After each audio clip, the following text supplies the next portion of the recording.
9 de la mañana, 20 minutos. Nos metemos en otros temas de actualidad y abrimos la columna de ambiente de este programa. Recibimos a Eduardo Gudinas, analista en temáticas ambientales y secretario ejecutivo del Centro Latinoamericano de Ecología Social. El tema de hoy es el proyecto Arasatí como respuesta del gobierno a la crisis del agua. Y bueno, vamos a estar abordando diferentes temas y conociendo, dando información para conocer un poco de qué se trata ese proyecto que mucho se habla, pero creo que no se conoce del todo. Bienvenido, Eduardo. Bueno, ¿Qué buenos tal? días para todos, muchas gracias. Y sí, vamos a hablar del proyecto Arasatí. Para ir al grano, tengo aquí un mapa que traje, un petate, para explicar dónde es el proyecto Arasatí. Y ustedes van a poder ver en este mapa, de un lado, el área urbana de Montevideo, que está en oscuro. Van a ver una línea negra que es la Ruta 1. Entonces, yendo por la Ruta 1 hacia Colonia, pasando Libertad, a la altura de Silda Paulier, hay un caminito que va hacia la costa y vamos ahí a llegar a la zona de Arasatí, que es una localidad costera en el Río de la Plata, donde se va a instalar este proyecto. ¿Cuál es la esencia del proyecto? El proyecto va a instalar un ducto de agua desde Arasatí hacia Melilla, para tomar agua desde el Río de la Plata, y se va a conectar a nivel de la zona de Melilla con la red de OCE. Eso es lo que presenta el gobierno para solucionar la crisis del agua, pero podemos comenzar a analizarlo entonces con más detalle, porque si vamos a colocar esa toma de agua, voy a necesitar una línea de toma de agua desde el Río de la Plata para captar el agua, llevarla a una planta de tratamiento para potabilizarla, y la planta de tratamiento para potabilizarla va a necesitar una usina para procesar los lodos que quedan de esa potabilización. ¿Eso dónde va a estar ubicado físicamente? En la zona. El predio para los lodos es esta ¿El tratamiento se retira el agua y se hace en tierra firme o cómo es? Se hace en la zona de Arasatí. Son 21 hectáreas para recibir entre 18 a 27 toneladas de lodo por día, que habrá que ver cómo se procesan. O sea, estamos hablando de cifras enormes. ¿El proyecto incluye qué proceso se va a hacer con esos lodos? El proyecto que está disponible al público no lo incluye. Hay varias opciones que pueden deshidratar o no los lodos, pero sí está claro de que cada vez hay un costo mayor a medida que se intenta reducir este volumen. Cuando el volumen es mayor, por eso llegamos a esta cifra de las 21 hectáreas y no puede haber nada alrededor, porque son lodos tóxicos. ¿Por qué son lodos tóxicos? Me gustaría hacer un parate ahí.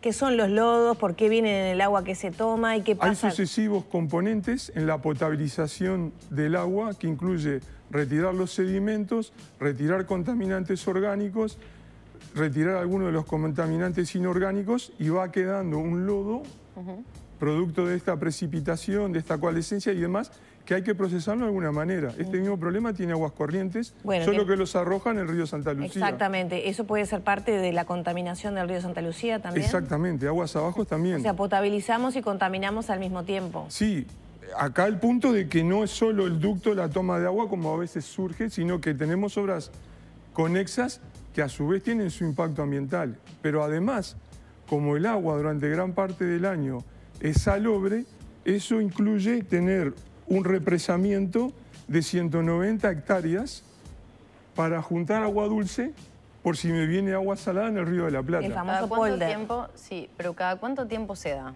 que el agua tiene mayor cantidad o concentración de sal?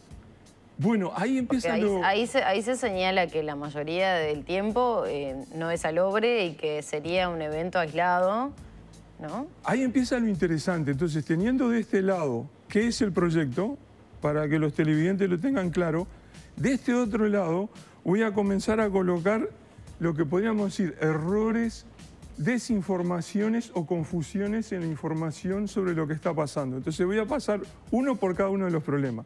Primer problema, se dice de que no va a haber episodios significativos de agua salobre. Eso no es cierto.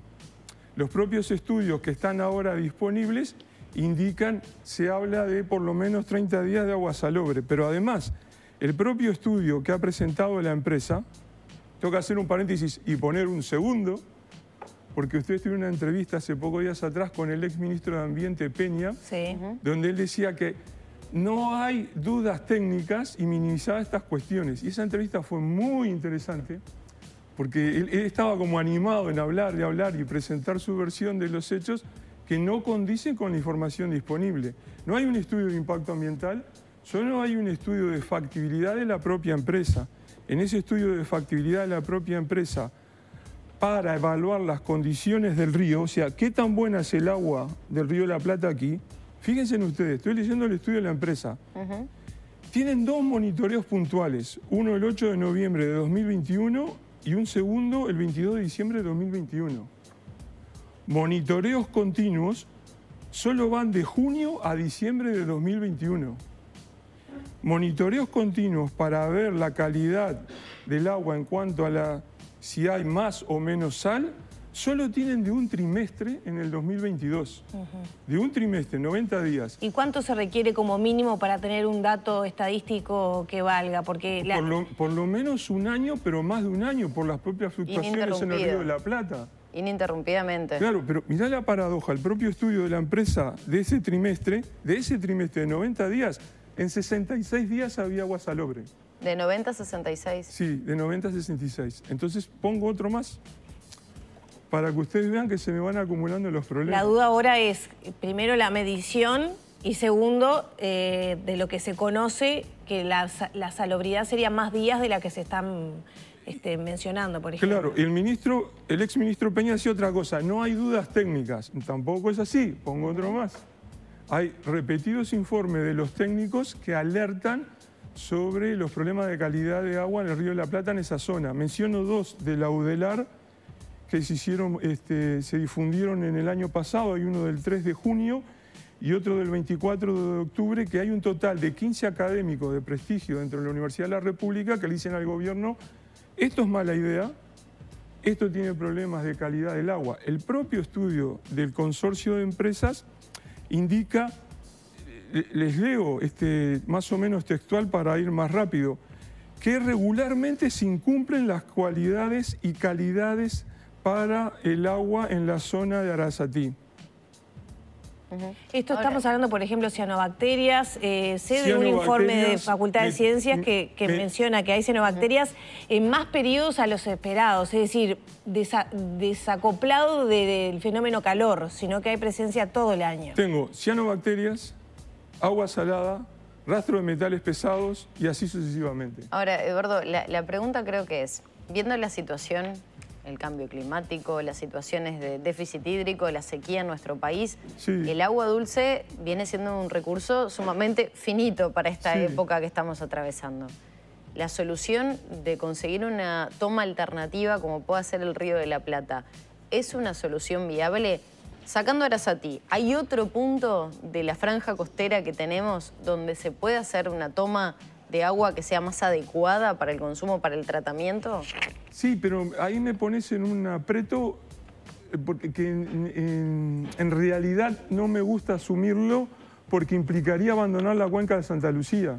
O sea, cuando se hace esa pregunta, de alguna manera se dice, bueno, el Santa Lucía está perdido, tenemos que buscar una fuente alternativa. Si hay un evento como este, de tantos meses prácticamente sin lluvias, con un evento aisladísimo cada tanto. Tenemos otros represamientos en el Santa Lucía. La primera prioridad es dejar de perder agua en la red de OCE. La segunda prioridad, concomitante al mismo tiempo, es limpiar el Santa Lucía. Luego podría haberse otras tomas descentralizadas en otros sitios. La propia Universidad de la República, por ejemplo, dice, ¿por qué no utilizar el arroyo Pando? Y así sucesivamente. ¿Por qué? Porque en tu pregunta, Maggie, toda el agua del Río de la Plata, aquí, está llena de riesgos e incertidumbres. Porque ¿cuál es la contaminación que viene aguas arriba? ¿Cuánto es la contaminación que viene de Buenos Aires? Y así sucesivamente. Porque el propio expresidente José Machado señalaba días atrás que tal vez más hacia el lado de Colonia, Soriano, podría ser menos riesgoso que Arasatí. El ducto es más largo, es más costoso. Pero vamos a seguir. Tú decías, bueno, se podrían haber tomado otras medidas. Aquí hay otro problema también con cómo se presenta la información y pongo otra cajita de problemas.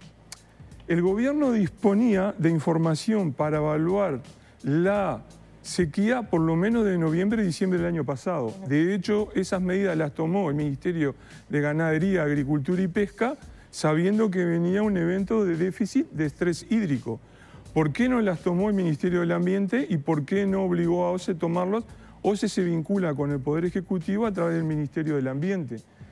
Aquí la paradoja es aún más grande porque en ese momento el ministro Peña es del Partido Colorado, que es del mismo ministerio que es Ganadería, Agricultura y Pesca, y de Ciudadanos los dos, dentro del mismo ministerio. Otro problema más. Podremos seguir aquí con los problemitas. ¿Tenía herramientas el Poder Ejecutivo para tomar esas medidas? Las tenía. Porque contamos con un decreto del año 2014 que crea una comisión interinstitucional para manejar la calidad del agua potable, cuyo cometido es evaluar estas crisis. No sabemos si la comisión se puso a trabajar el año pasado, no sabemos si está trabajando ahora. Y es esa la comisión que debe dictaminar si el agua es potable o no, si se rebajan o no los criterios de la calidad del agua y si se toman medidas en una crisis para gestionar una cuenca de otra manera. Dudas, entonces. Sí, no, más dudas. Tengo más. Pero que hay más problemas todavía. Hay más problemas. ¿En este capítulo? Otra. Sí, en este capítulo hay otra más. Tengo tantas que alguna me va a quedar por el camino. El secretario de la Presidencia decía en su conferencia de prensa hace muy pocos días atrás, por ejemplo, que se aumentaba, cito textual, para no meter la pata, un poco más los niveles de cloro y de sodio. Ese poco más realmente era aumentar los niveles de sodio al doble y los niveles de cloro al triple. Entonces eso no es un poco más. Entonces el mensaje que se brinda es que no se entiende la gravedad de la crisis y hay dificultades en mensurar, en evaluar, en sopesar la seriedad de este problema cuando se dice un poco más cuando algo se aumenta al doble. Sí, también se valora que es transitorio, ¿no? Se hablaba de 45 días. ¿Va a seguir? Tengo otro más. Eso quería preguntarte. ¿Se prevé que sea un poco más extenso este plazo de lo que estamos viviendo con los incrementos de niveles de sal, de sodio, de cloruro? Bueno, no lo puedo saber, tampoco es mi área de competencia, pero solo apelando al sentido común, si NUMED indica de que mayo cierra con pocas lluvias y probablemente lo mismo ocurra o apenas acercándose al nivel usual en junio, es de prever que esto va a continuar. Tengo una más. Dale. Seguimos. Seguimos. Entonces tengo el problema de respuestas, como por ejemplo la del Ministerio de Salud Pública, que ustedes saben, fue muy comentado por la prensa, que indicaba como respuesta, bueno, comer menos papas chips, menos chorizo y menos pizza por este problema del agua. Entonces, ¿cuál es la lección que yo veo en esas afirmaciones de la ministra de Salud Pública? De nuevo, hay una incomprensión del mandato constitucional que es asegurar el agua potable. El mandato de nuestra Constitución no es regular la dieta de que si uno quiere comer o no papas, chips o embutidos, porque eso es una decisión personal. En cambio, hay un artículo de la Constitución que mandata de que debemos tener agua potable, el agua potable debe ser de calidad, y esa sí es la competencia que obliga al Poder Ejecutivo. Más allá que estén elevados esos niveles, ¿no es de calidad el agua que hoy estamos consumiendo? Digo, que sea apta para el consumo humano, que no traiga afectaciones a la salud. Ustedes mismos han tenido aquí entrevistas. Yo recuerdo una hace pocos días atrás que alertaba de las consecuencias de estos niveles. Claro, cuando son por largos periodos de tiempo, no solo para el caso más sonado en la prensa, para los hipertensos, sino ustedes tuvieron una entrevista reveladora de qué ocurre con los bebés y con los niños más pequeños. ¿Qué dudas te quedan más? Me quedan más dudas. Todos los mecanismos de información pública y de acceso a la información y de participación están fallando. Porque esto que yo les resumo aquí del proyecto Arasati es lo que está disponible en el público, que tampoco está claro de si es lo mismo que va a ser finalmente aprobado o no, ni siquiera hay certeza sobre su costo. Y como último punto, volvemos a caer en el problema de que no tenemos un estudio de evaluación ambiental porque la lógica del Poder Ejecutivo es hago la licitación y después hago el estudio de evaluación ambiental. Entonces, tengo toda esta pirámide de dudas, desinformaciones, errores, lío con las matemáticas y quedo atrapado en esto y esto me nubla poder ver soluciones de fondo para el problema del agua potable. Gudinas, siempre en todo esto se cruza un poco el tema político, ¿no? Y se ha señalado de que muchos de estos argumentos o cuestionamientos al proyecto están vinculados a cuestiones políticas o ideológicas, que es decirle que no a todo lo que proponga el actual gobierno. ¿Vos tenés un sesgo político para a señalar estas...? Es que el anterior gobierno y el otro anterior me decían exactamente lo mismo. Nosotros aquí, o por lo menos lo que yo intento es defender el agua y este ambiente. Y lo que ha sucedido es que tanto el anterior gobierno, las anteriores administraciones, como advertimos en la columna anterior, son corresponsables de esto.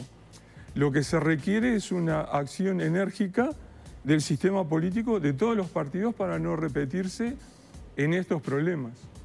Echarse la culpa y asumir que esto es una cuestión político-partidaria sería otra cajita que tendría que poner acá para aumentar aún más esta pared que me obnubila y me evita resolver este drama, ¿no?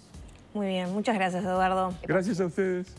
Bueno, intentábamos responder, presentar algunas dudas y también información a propósito de este proyecto, el proyecto de Arasatí. Cerramos por aquí la columna de ambiente, 9 de la mañana ya 36 minutos. Es momento de hacer una pausa, enseguida volvemos con más Arriba Gente.